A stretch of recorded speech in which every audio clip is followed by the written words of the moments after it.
Stresnya banyak pula order masuk. Order makin banyak, tapi masih uruskan semuanya secara manual.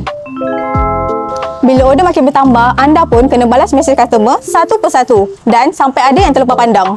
Customer pula terpaksa tunggu lama untuk anda reply. Sebelum mereka pun boleh buat pembelian. Yang paling merugikan, database pelanggan pun tak dapat direkod dengan baik. Lama-kelamaan, customer pun boleh hilang minat untuk membeli. Tu, belum cerita lagi kalau ada kesilapan. Memang customer tak puas hati.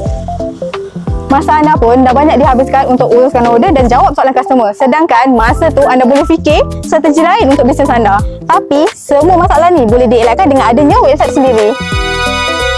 Pelanggan boleh terus masuk ke web store anda, lihat produk yang ditawarkan, buat pilihan dan terus buat pembelian tanpa perlu tunggu anda reply satu persatu. Yang paling best, database pelanggan pun boleh direkodkan dan disimpan dengan baik. Jadi, ianya lebih mudah untuk anda buat promosi atau follow up pelanggan pada masa akan datang. Kalau anda masih uruskan order secara manual melalui WhatsApp, mungkin dah tiba masanya untuk beralih kepada website sendiri. Nak tahu macam mana website ni boleh uruskan bisnes anda?